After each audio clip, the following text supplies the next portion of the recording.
അതേടി, മുഴുവൻ തെറ്റും എൻ്റെ തന്നെ. ഇള്ളക്കുട്ടിയായ നിന്റെ കരിക്കുട്ടനെ കൊണ്ടു നടന്ന് വഷളാക്കിയത് ഞാൻ തന്നെ.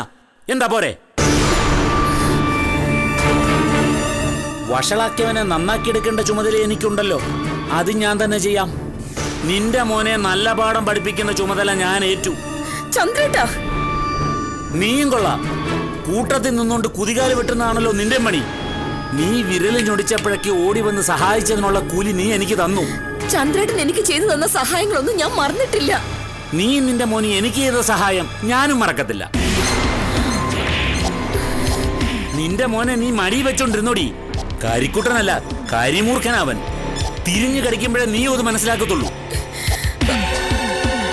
എന്തായാലും നിന്റെ മോൻ ഇന്നു മുതൽ എന്റെ ശത്രുവാ. മകന്റെ ശത്രുവിനെ കാണുന്ന പോലെ നീ എന്നെ കണ്ടാ മതി. ആ ചന്ദ്രേട്ടാ, ചന്ദ്രേട്ടാ,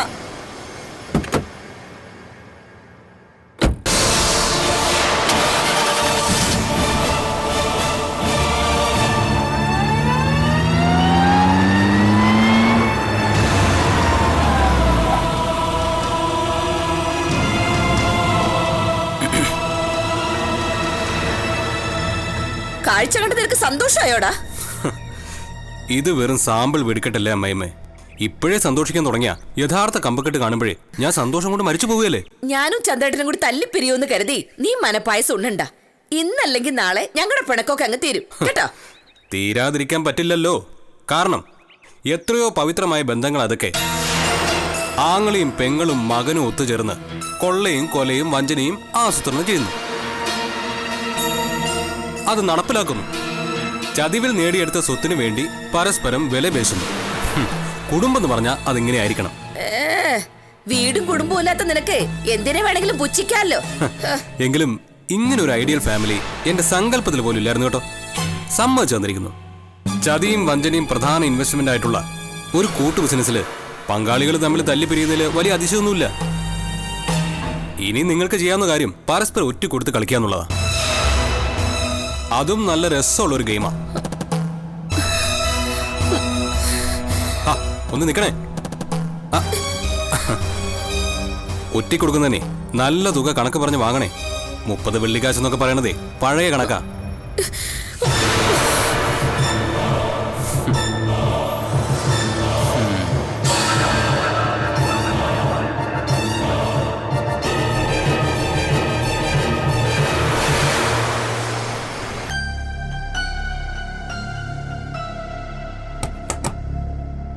എങ്ങനെയുണ്ട് വൈദ്യരെ?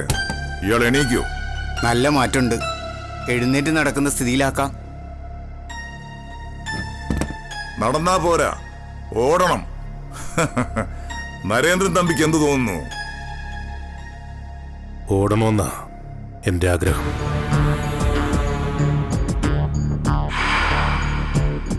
വൈദ്യരെ, ഇങ്ങനെ തടി പോലെ കിടക്കുന്നെന്ന് കരുതി നിസ്സാരനായിട്ട് കാണണ്ട. വലിയ കോടീശ്വരനാ.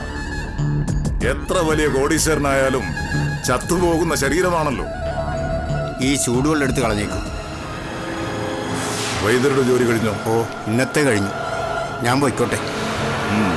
ചെല്ലു. ഓ,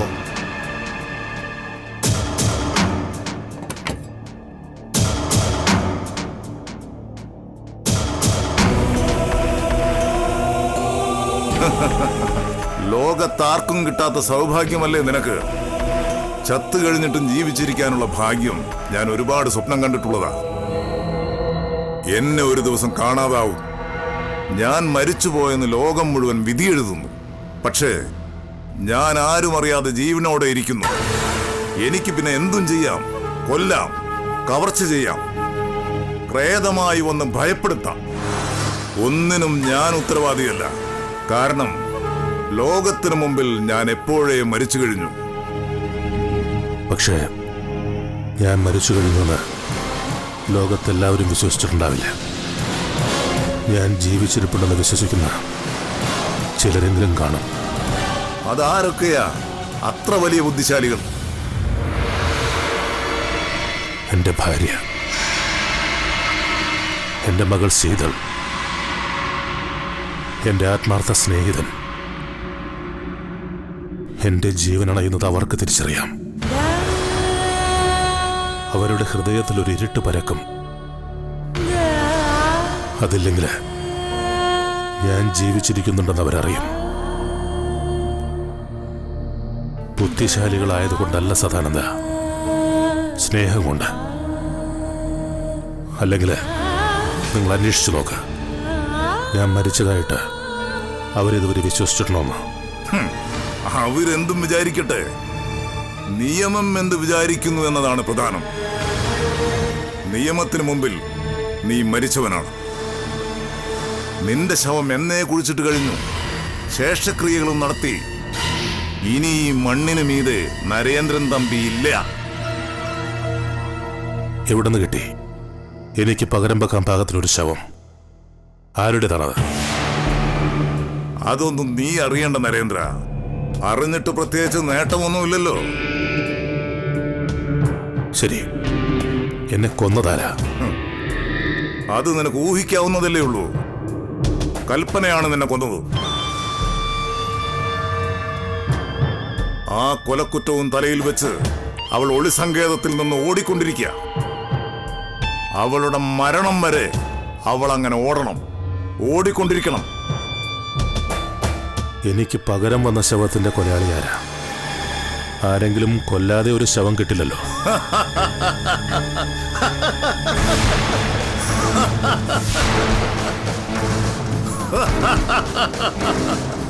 അതിന്റെ കൊലയാളി തമ്പി നീ തന്നെയാണ്, അല്ലാതാര്? നീ എന്ന് ഇവിടെ നിന്ന് രക്ഷപ്പെടാൻ ശ്രമിക്കുന്നോ, എന്ന് നീ ജീവിച്ചിരിപ്പുണ്ടെന്ന് ലോകത്ത് അറിയിക്കുന്നോ, ആ ദിവസം മുതൽ നീ തന്നെയായിരിക്കും ആ കൊലപാതകത്തിനും ശവത്തിനും ഉത്തരവാദി.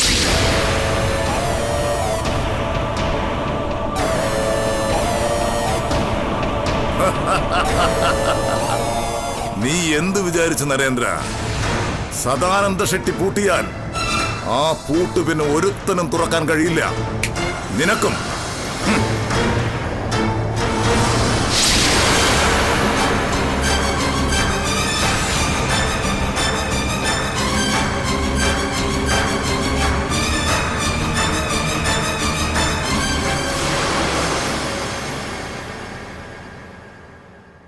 ഞാൻ പറഞ്ഞു വന്നത് എന്താണെന്ന് വെച്ചാ, അമല ഓഫീസ് നടത്തുന്നത് നമുക്ക് തടയാനൊക്കില്ല. അവൾ കമ്പനിയുടെ മാനേജിംഗ് പാർട്ണർ ആണല്ലോ. അവർ ചെയ്ത പോലെ നമുക്ക് ഒരു കയ്യേറ്റം നടത്തി നോക്കിയാലോ മാധവേട്ട? കാശ് കൊടുത്ത് ഒരു 10 പേരെ സംഘടിപ്പിക്കണം. എന്ത് വേണമെങ്കിലും ചെയ്യാൻ തയ്യാറായിട്ടുള്ള കൊട്ടേഷൻകാരുണ്ട്. അതൊക്കെ മണ്ടത്തരാജയാ. അവളൊരു പരാതി കൊടുത്ത പോലീസ് പാഞ്ഞെത്തും. കാക്കിയുടെ നിറം കണ്ട കൊട്ടേഷൻകാരൊക്കെ അപ്പോഴേ സ്ഥലം വിടില്ലേ. വീണ്ടും കാര്യങ്ങൾ പഴയപടിയാവും. ഈ പ്രശ്നത്തിന് ഒരു പരിഹാരവും ഇല്ലേ മാധവേട്ട? നാളെ അവള് വന്ന് ഞങ്ങളോട് ഈ വീട്ടിൽ നിന്ന് ഇറങ്ങി പോവാൻ പറഞ്ഞ ഞങ്ങൾ ഇറങ്ങിക്കൊടുക്കേണ്ടി വരുമോ? കമ്പനി അമല പിടിച്ചെടുത്തതിനെതിരെ നിങ്ങളൊന്നും ചെയ്യുന്നില്ല എങ്കിൽ നാളെ അവൾ ഈ വീട് പിടിച്ചെടുക്കാൻ ശ്രമിച്ചെന്ന് വരും. അതുണ്ടാവരുത്. അമല കമ്പനി ഏറ്റെടുത്ത നടപടിയെ നിങ്ങൾ ചലഞ്ച് ചെയ്യണം. അതെങ്ങനെ വേണമെന്ന് മാധവേട്ടൻ പറഞ്ഞാൽ മതി. നമുക്ക് നിയമത്തിന്റെ വഴിയുണ്ട് നോക്കാം. കമ്പനിയുടെ നടത്തിപ്പ് ഒരു റിസീവർ ഭരണത്തിന്റെ കീഴിൽ കൊണ്ടുവരാൻ നമുക്കൊരു ശ്രമം നടത്താം. അതുകൊണ്ട് നമുക്കെന്തെങ്കിലും നേട്ടമുണ്ടോ? പ്രത്യക്ഷത്തിലില്ല. പക്ഷേ ശത്രുവിന്റെ നേട്ടമുണ്ടാകുന്നത് നമുക്ക് തടയാൻ പറ്റും. ഒരു തരത്തിൽ അത് നമ്മുടെ നേട്ടം തന്നെയാ. കോടതി വഴി അത് സാധിച്ചു കിട്ടുമോ? കിട്ടേണ്ടതാണ്. നമ്മുടെ വിൽപത്രത്തിന് അവൾ സ്റ്റേ വാങ്ങിയതുപോലെ അവളുടെ വിൽപത്രത്തിന് നമുക്ക് സ്റ്റേ വാങ്ങാം. തർക്കം തീരുന്നതുവരെ കമ്പനിയും വീടും സ്വത്തുമെല്ലാം റിസീവർ ഭരണത്തിന് കീഴിൽ വരും. വരുമാനം എടുക്കാൻ അമലയ്ക്കും പറ്റില്ല, നിങ്ങൾക്കും പറ്റില്ല. എന്നാൽ അത് മതി. ഇതെല്ലാം കൂടി സർക്കാർ കൊണ്ടുവരും വേണ്ടില്ല, അവൾക്ക് കിട്ടരുത്. അവകാശികളുള്ളപ്പോ സർക്കാരിലേക്ക് മുതൽ കൂട്ടാനൊന്നും പറ്റില്ല. യഥാർത്ഥ അവകാശി ആരാണെന്ന് തീർപ്പാകുന്നത് വരെ കോടതി നിയോഗിക്കുന്ന റിസീവർ ആയിരിക്കും ഭരണം നടത്തുന്നത്. ആ സമയത്ത് വീടും സ്വത്തും ഒന്നും സ്വന്തം പേരിലേക്ക് മാറ്റാൻ അമലയ്ക്ക് കഴിയില്ല. അത്രയും മതി മാധവേട്ട. ഈ സ്വത്തൊന്നും ഒരിക്കലും അവളുടെ കയ്യിൽ ചെന്ന് ചേരരുത്.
ഓട്ടം പോവും. പോവാ സാറേ. എങ്ങോട്ടാ? അടുത്ത ജംഗ്ഷൻ വരെ. ഹാ, കേറിയാട്ടെ സാറേ.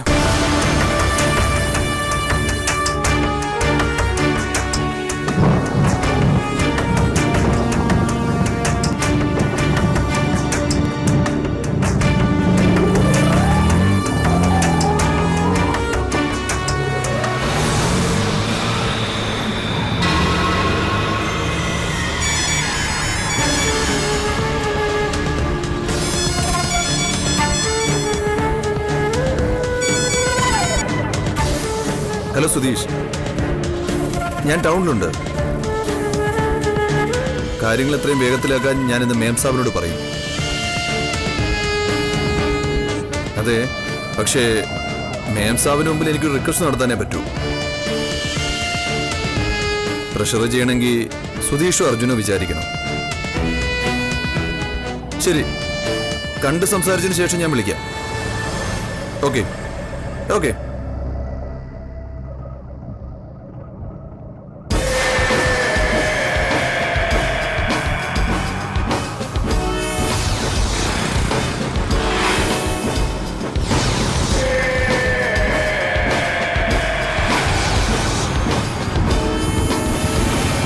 ഒരു സാധനം വാങ്ങിയിട്ട് ഇപ്പം വരാം.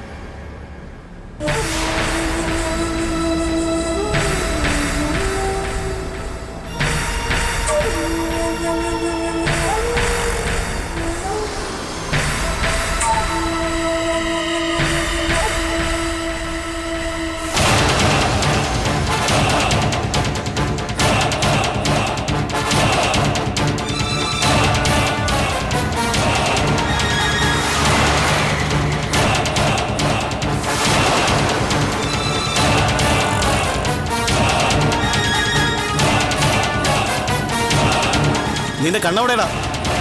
റോങ് സൈഡിലാണോ വണ്ടി പാർക്ക് ചെയ്യണേ? അയ്യോ, ക്ഷമിക്കണേ സാറേ. നീ എന്താടാ മോർച്ചറിയിൽ നിന്ന് ഇറങ്ങി വന്നതോ? എന്താടാ തലേക്കിട്ട്? ജലദോഷം ആയോണ്ടാ സാറേ. മാറ്റ്, എടുത്ത് മാറ്റ്. ആ, എടുത്തോണ്ട് പോ.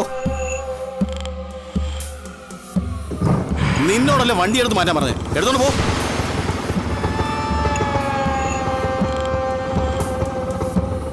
ആ, പോ.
അയ്യോ, ചില്ലറയില്ലല്ലോ.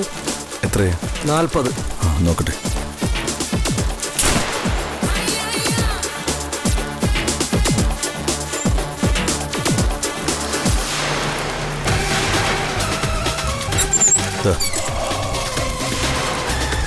അങ്കിള് വന്നോ? ഞാൻ നോക്കിയിരിക്കായിരുന്നു.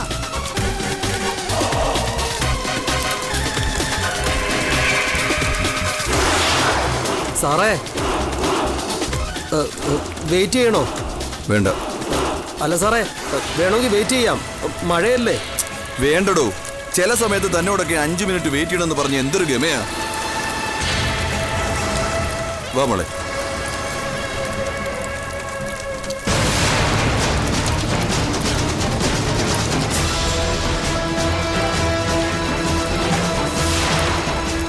മോക്ക് സ്വീറ്റ്സ് വേണ്ടേ? ആ, വേണം. ആ,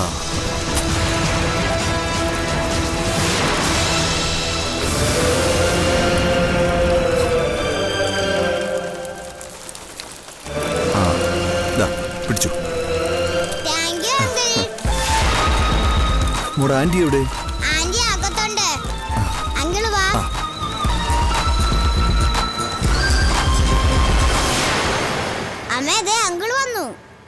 അങ്കിളെ അമ്മയ്ക്ക് ചോക്ലേറ്റ് എടുക്കണോ? ഇന്നലെ ഹോംവർക്ക് ചെയ്തതിന് എന്നെ അടിച്ചതാ. ആഹാ എങ്കിൽ കൊടുക്കുകയും ചെയ്യരുത്. ആ ഞാൻ കൊടുക്കില്ല.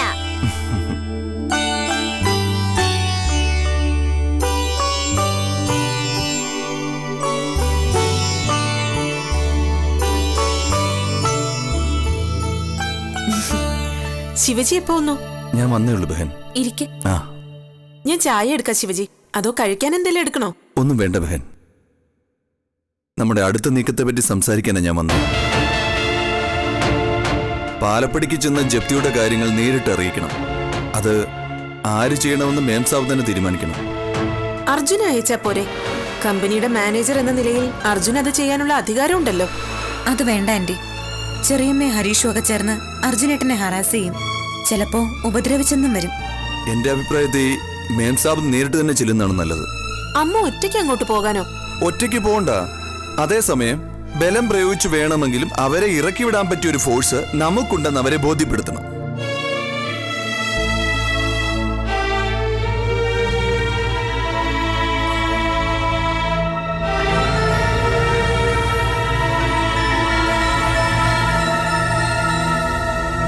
മേം സാബ് ഒന്നും പറഞ്ഞില്ല.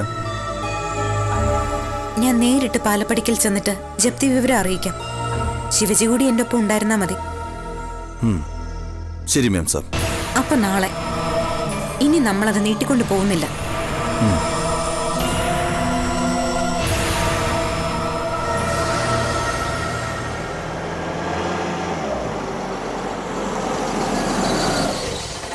സൂക്ഷിച്ചേ. വന്നു. അയ്യോ ഒന്ന് പതുക്കെ. തട്ടി മുട്ടി അതിന്റെ കാലൊടിക്കരുതേ. നിർത്ത് അമ്മേ, ഇത് എവിടെ കൊണ്ടുപോകുന്നു? എവളുടെ വീട്ടിൽ കൊള്ളാവുന്ന ഒരു സോഫയില്ല. ഇവിടെയാണെങ്കിൽ ആവശ്യത്തിന് മിച്ചമുണ്ടല്ലോ. ഇവിടെ എന്തിനാ ഒരുപാട് സോഫ സെറ്റ്? നമുക്കങ്ങനെ ഒരുപാട് അതിഥികളൊന്നും വരാനില്ലല്ലോ. മുകളിലത്തെ ലോബിലിരുന്ന് ടി വി എവിടെ? ആ അത് എവളുടെ വീട്ടിൽ ടി വിക്ക് ഒരു തെളിച്ചക്കുറവുണ്ടായിരുന്നു, അതുകൊണ്ട് അങ്ങോട്ട് കൊണ്ടുപോയതാ. നല്ല വില കൊടുത്ത് വാങ്ങിയ ടി വിയാ ദേവാ. പക്ഷെ എങ്ങനെയോ കേടായി. നന്നാക്കാൻ പോയാലേ പുതിയ ടി വി വാങ്ങുന്നതിന്റെ അത്രയും തന്നെ കാശാവുമെന്ന് മെക്കാനിക്ക് പറഞ്ഞേ. കഴിഞ്ഞ ദിവസം ഒരു ഡ്രസ്സിംഗ് ടേബിൾ കൊണ്ടുപോയല്ലോ വിജയേട്ടത്തി. നിങ്ങളുടെ വീട്ടിലെ ഡ്രസ്സിംഗ് ടേബിളും കേടായോ?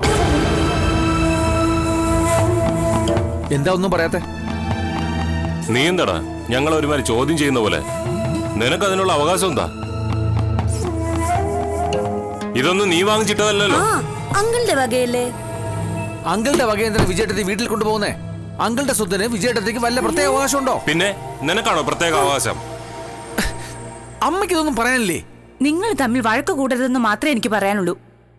ആരമ്മ ഇപ്പൊ ഇവിടെ വഴക്കുണ്ടാക്കിയത്? ഞാൻ എന്റെ വീട്ടിലേക്ക് ഒരു ചെറിയ സോഫ സെറ്റ് കൊണ്ടുപോകാൻ പോയപ്പോ ദേവനല്ലേ വഴക്കിന് വന്നത്? ഈ ചെറിയ സോഫ സെറ്റും ഈ ചെറിയ ടിവിയും ഈ ചെറിയ ഡ്രസ്സിംഗ് ടേബിളും ഒക്കെ ഞാനിവിടെ ഉള്ള സമയത്ത് കൊണ്ടുപോകാമല്ലോ. അതിന് പകരം ഞാനും അമ്മയും ഇവിടെ ഇല്ലാത്ത സമയം നോക്കി കള്ളക്കടത്ത്. അത് ഇവിടുത്തെ മര്യാദയാ. നീ എന്നെ മര്യാദ പഠിപ്പിക്കാനൊന്നും വരണ്ട. ജേട്ടനല്ലേ മൂത്തത്? ജേട്ടൻ പറയുന്നത് ദേവൻ അനുസരിക്കല്ലേ വേണ്ടത്? ഇതൊക്കെ കൊണ്ടുപോകുന്നതിന് മുമ്പ് എന്നോട് ഒരു വാക്ക് പറഞ്ഞിരുന്നെങ്കിൽ ഞാൻ സമ്മതിച്ചേനെ. ഒളിച്ചു കിടത്താൻ ഞാൻ സമ്മതിക്കില്ല ജയേട്ടാ. ഞാൻ എന്തെങ്കിലും ചെയ്യുന്നതിന് മുമ്പ് നിന്റെ അനുവാദം വാങ്ങിക്കണോടാ. ആ എന്റെ അനുവാദം വാങ്ങിയിട്ട് കൊണ്ടുപോയാൽ മതി. അതെ, ഈ സോഫ എടുത്ത് പഴയ സ്ഥലത്ത് കൊണ്ടുവയ്ക്ക്. എങ്കിൽ അതൊന്ന് കാണണമല്ലോ.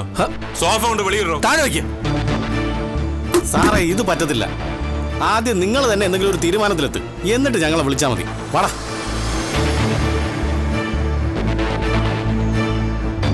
ആരുടെ സഹായമില്ല ഇത് ഇവിടുന്ന് കൊണ്ടുപോകാൻ പറ്റുമോ ഞാനൊന്ന് നോക്കട്ടെ. വിജയ് നീ ഒന്ന് പിടിച്ചേ. അങ്ങോട്ട് മാറി. എന്റെ അനുവാദമില്ലാതെ ഈ വീട്ടിൽ നിന്ന് ഇത് കൊണ്ടുപോകില്ല.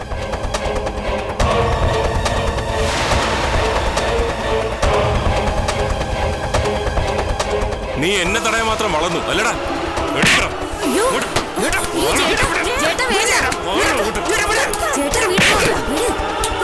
രണ്ടുപേരും ഞാൻ പറയുന്ന കേട്ടാ മതി. സോഫ ഇവിടെ കിടക്കട്ടെ. നീ കുറെ സാധനങ്ങൾ വിജിതയുടെ വീട്ടിലേക്ക് കൊണ്ടുപോയില്ലേ? തൽക്കാലം അത്രയും മതി.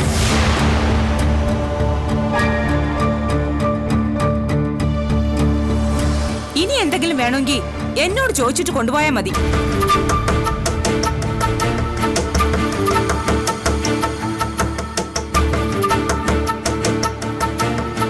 നിന്നെ തോൽപ്പിച്ചു എന്നൊന്നും നീ വിചാരിക്കണ്ട.